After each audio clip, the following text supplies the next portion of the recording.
Welcome to Golf and the Good Life, your guide to golf travel across the pond. I'm DJ Jones, joined as always by my good friend Connor Evers, and today we are talking about the shoulder season. But before we get there, Connor, looking forward to seeing you and the rest of the gang this coming weekend. We are headed to the Great America Ballpark for the Savannah Bananas. Going to be a great time with the team, but what's the latest and greatest up at H&B HQ? Thanks, Steve. Yes, the Savannah Bananas are coming to Cincinnati when the Reds play. So looking forward to that. And the team and I, as well as Deej, are going to attend. So I've been looking up the rules and kind of seeing how it works. I've always heard about it, but I'm really excited for that game and some more team bonding here kind of coming up on halfway through the season. Geez, it's kind of crazy to think about, but it is the fact. But all good. And as today's episode about the shoulder season, we're actually going out of the shoulder season into the summer months. The field reports are coming back and great weather. It's changing a little bit. As we talked about in the past episode, it's been absolutely stunning. There's one photo of one of my groups from Royal Portrush, and it was amazing. It was sunny. A couple of the gents were in shorts, and then some of the Irish goers are down on the beach in their suntan, and it's just incredible. And this is, middle of May. So we're going into June, and it's a little bit more rainy overseas. But as always, I wanted to do a shout out to members that have recently traveled from clubs at Lost Creek Country Club, Pumpkin Ridge, Quill Valley, and Reynolds Lake. And I also personally wanted to do a shout out to one of my groups from the country club at Castle Pines. I was a father-son, and they were successful via the ballot. So it's a father-son trip. Very excited for them. They took my advice. We talked about it a few times. They pretty much stationed themselves in St. Andrews for actually the whole trip. And they balloted 6 days straight. So Monday through Saturday.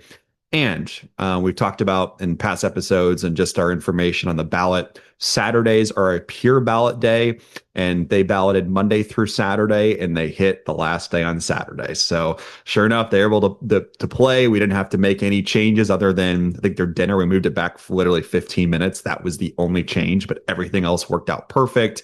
It was just incredible, cherry on top, if you will, for the end of the trip. And it looked amazing. So really excited for them and for groups coming up to travel the rest of the season, Deej. Yeah, really great in terms of the ballot. And I've mentioned in the past that I contribute every now and then to the Discord channel for the Golfers Journal. If you don't subscribe to the Golfers Journal, you should subscribe to the Golfers Journal. But on the Discord, on the Scotland channel, there have been people who've been posting success stories from both the ballot and the singles queue. There was one guy in particular, if I recall correctly, his wife hit the singles queue on their first day, and they, as a couple, hit the ballot on day two. So just like, talk about hitting the lottery. That is not normal. Don't go over to St. Andrews thinking that is necessarily going to happen to you. But that story from your group, Connor, it just speaks to everything like we've talked about here on the podcast and the advice that we give on our website and so forth. Is if you set yourself up for success, those success stories are out there.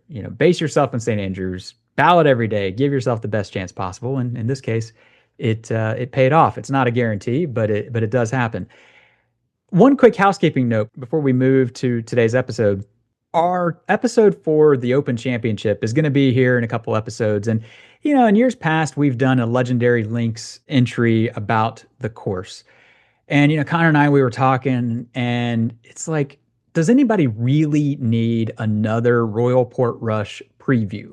Nobody needs that. There's going to be 100 videos and 100 podcasts about Portrush and about the Open and whatever. But still, we want to cover both. So we thought it would be fun to kind of open the floor, if you will, to the listeners out there, the good lifers, as we call you every now and then.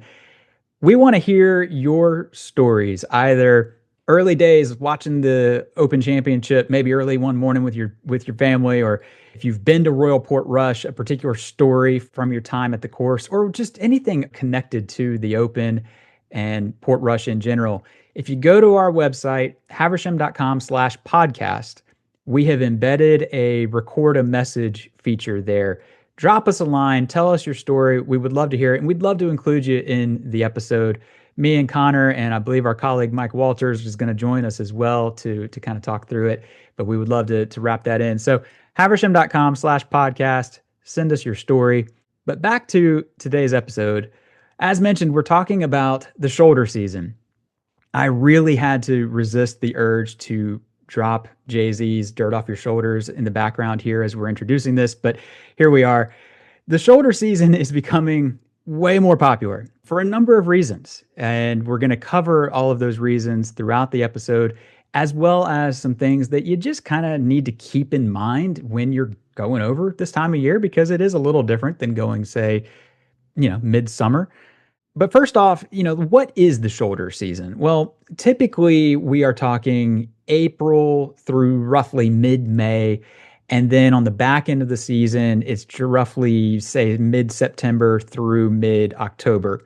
For H&B, it might be a little shorter, that window on the front end anyway. We're usually talking April 15th or so through May 15th. We don't like to get going too much earlier than that for a number of reasons, some of which we'll actually talk about. But Connor, from a planner's perspective, you're dealing with this every single day. What are some of the things that you have to kind of keep in mind, or what are maybe some of the advantages to this time of year? Yeah, absolutely. And I think kind of your point there of opening up and why we kind of have mid-April going on forward is 2 points. One, a lot of the courses actually open up around there for visitors. They're just closed, just for member play from kind of that November timeframe all the way up until middle of April. So a lot of the courses you simply just can't even play as a visitor.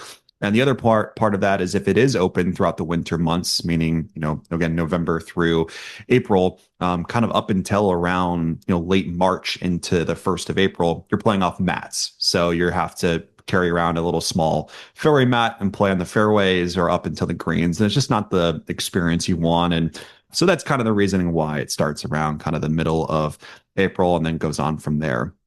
But more on kind of the planning perspective when it comes to planning a trip like this, especially in the shoulder months, really it comes down to it's a lot easier in terms of availability. I mean, a lot of folks want to go in those summer months, end of May into June, July, August, but there are still really good availability in those kind of off-peak months, if you will, of April into kind of the early parts of May and in October. There's still great availability even now when we're recording this in late May.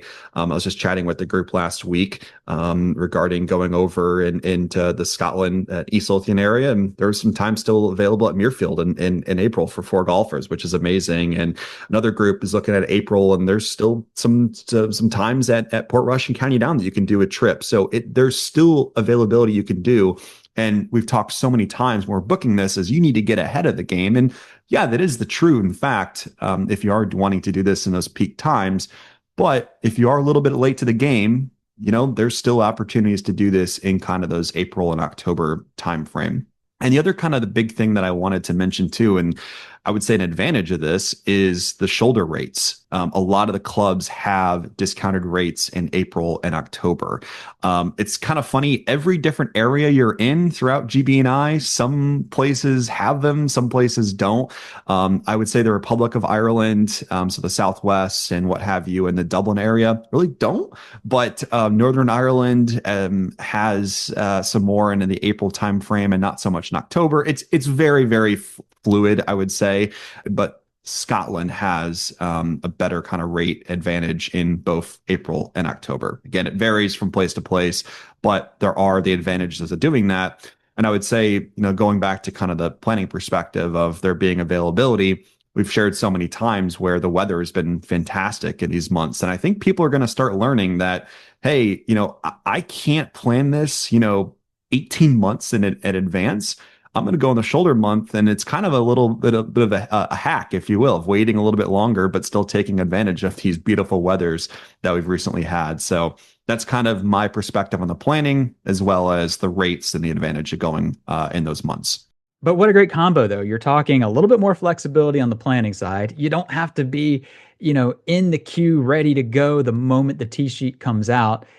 You have a little flexibility. I think a little is the key word there. I mean, you're not going to be able to come to us in, say, October of the year prior, probably, and find availability at Muirfield or Portrush. Certainly this year, post Open Championship, whatever tee times are available are going to be gone.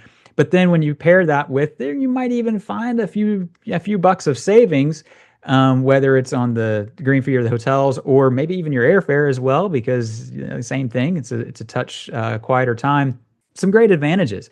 Some others that come to mind for me, because this is generally when you and I are over. We're typically off in the shoulder season, and beyond the tee times, you got to take into account room availability. If you're wanting to have a old course view room at Rusacks or the Old Course Hotel, there are only so many of those. And if you need 8 of them and you're trying to go in July, I hope that you were again in the queue 2 years out, because they're going to be gone. So going in April and October, you might have some flexibility as far as that goes. What I particularly love about the shoulder time is the season change. In the spring, the gorse is in bloom. The colors are so vibrant. Like it is such a beautiful time to be there. There's just something about it. I mean, gorse, it's a vile bush for a golfer. I mean, you don't want to be anywhere near it, but it is awfully pretty when it is in bloom. And then in the fall, I don't even really know how to describe the light in the fall, but there is something about it. It just hits different. The contours on the courses and so forth, late in the day, I don't really even know how to describe it. It's just different than it is in July. And so I love that personally.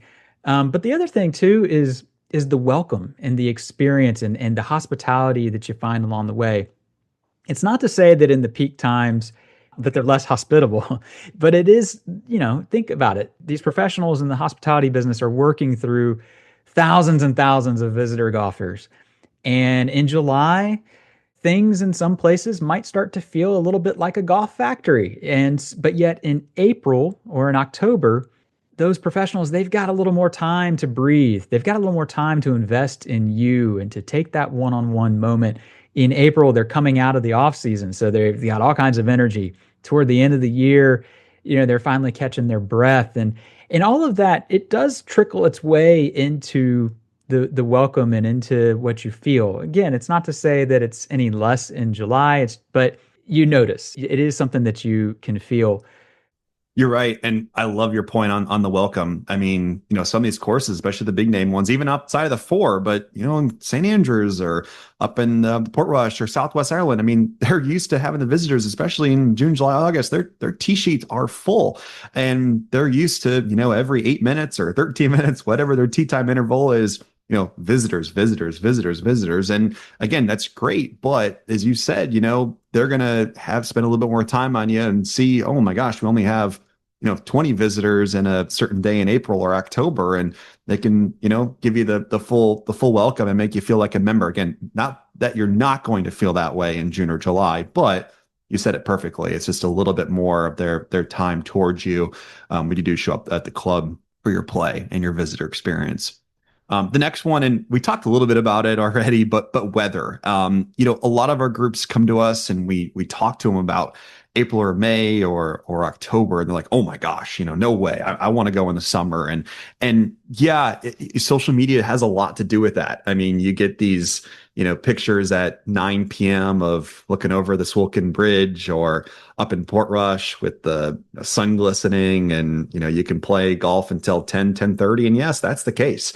But it's funny, the last few years, the best weather, I'm telling you, I really wish we would have done this before, D. Just go through like the historical weather and see what like days there was no rain. I would bet it's pretty close, or actually a little bit better in those kind of April or May timeframes, and as well as October comparatively to the summer. I mean, take last year, for example. We had groups over again, like the same thing for this year, April and May, and it's 65, 70 degrees. One of my groups from the Massachusetts area literally played the Old Course end of April, and it was like 72 degrees Fahrenheit, and they were in shorts. And this is just one testimony of many. And then last year, if you watched the Open at Royal Troon, oh my goodness. I mean, it was pouring rain. They had rain gloves on and cold gear, breath, you could see their breath. It's just crazy. And that's July, right? So you're always taking a roll of the dice, no matter which month you go. But from our testimonies alone, as you said, we usually travel in the off-peak months. When I went over to Adair and worked there for about 6 months, I started around mid-March. So I played a lot of golf in kind of the spring up until the summer months. And every time since I've gone over working with H&B, I've always gone over in the fall. And I've had fantastic weather. I think there was only one bad day when I was over in 2022. And it's just been incredible weather. I mean, last year I played Brora. It was 65 degrees I played it October 27th or something. Insane. I played Turnberry November 2nd, pants and a short sleeve polo. I mean, amazing. So you have those experiences. I mean, we were up at the Northwest in Ireland and played St. Patrick's, and I think I was in pants and a short sleeve as well. Took the quarter zip off and go in the back nine. So you do get those. Again, it's always a roll of a dice.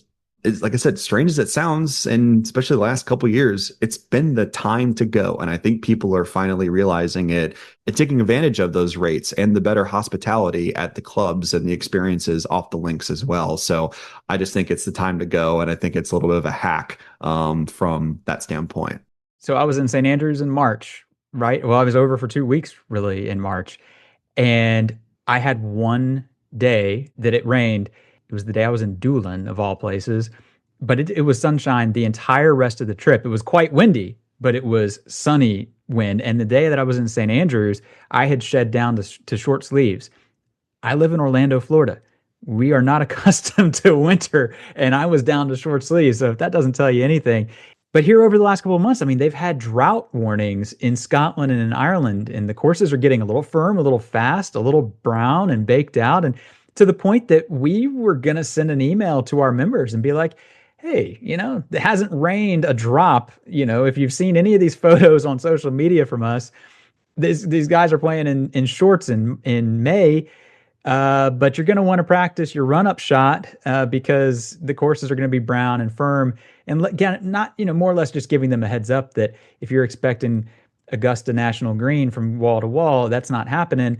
But then a little bit of rain came, and so I think things are getting back to where where the greenskeepers over there certainly would want them. But kind of on that conditioning note, that is one other thing that you do kind of need to factor in when you're going in the shoulder season.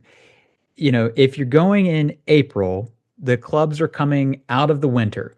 Turf goes more or less dormant. They don't get a whole lot happening in my amateur understanding of greenskeeping.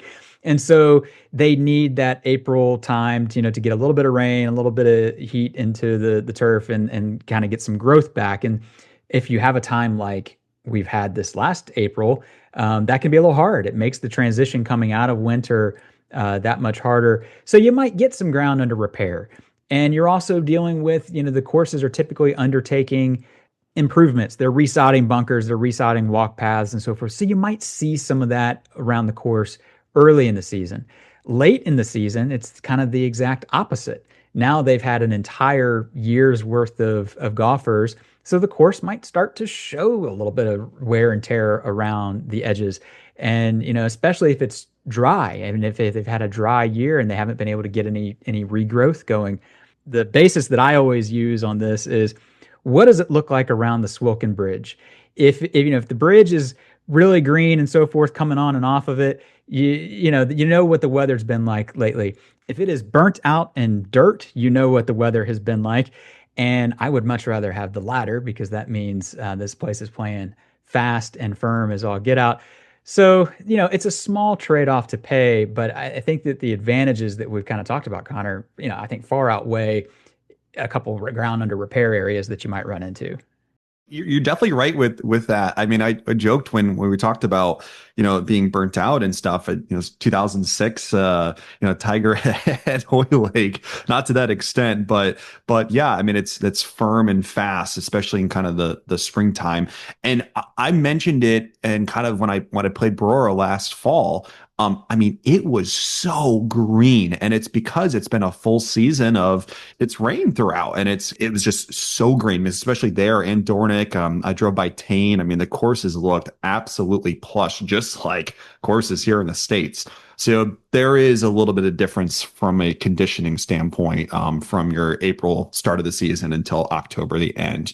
But kind of final thoughts here, back to availability. I think a couple things, more a little bit good life and off the golf course items is some things you're going to find. And I found this, especially at a couple of the distilleries up in the Highlands is, in those summer months, I mean, they're open for tours throughout the entire day, Monday through Sunday. They've got times every hour on the hour. Every time I've gone up to some of these distilleries I want to tour, I go up in October. It's funny, my plans, I don't plan around it. I plan around other items, but I can't go into some of these distilleries. And it's a couple times, 2 or 3 times I've tried, it just doesn't work out. And it's just the timing that we go. So it's something you have to look into that, we'll plan around that, especially, with golf and some other reservations, to plan those good life offerings as well. And, that's one distillery, the Bushmills distillery as well. Some of them some of the tours may be minimized just because they have less visitor traffic and those kind of off-peak times as well. And even restaurants, sometimes they close on Sundays and Mondays too. So just kind of other things you have to look after outside of the golf and outside the conditioning and outside of all those other things when you're looking at this, as there could be some other things that are affected from off the golf course. But it's our concierge team as well that helps kind of plan those things and makes those adjustments to kind of bring those good life offerings to life. No, it's a great thought. I mean, especially, I'm thinking about restaurants, a lot of them go dark on Sunday and Monday in the off season. And so, if you've landed and that's the start of your trip and you're in Southport, England, for example, and you're trying to go play Royal Birkdale and what have you, Sunday and Monday, you might have really slim pickings in terms of dinners. And that's just one example. But it's a great final point is that there's trade-offs to all of this, but ultimately the advantages in the end, far outweigh those. But that's going to more or less draw this one to a close. As usual, if you've got any questions, you can either email us, golf@haversham.com, send us a DM on social media, or head to haversham.com/podcast and record a message. We'd love to hear from you and include it in a future episode. We will be back again soon with another episode. But until then, we wish you plenty of golf at its finest and life at its best.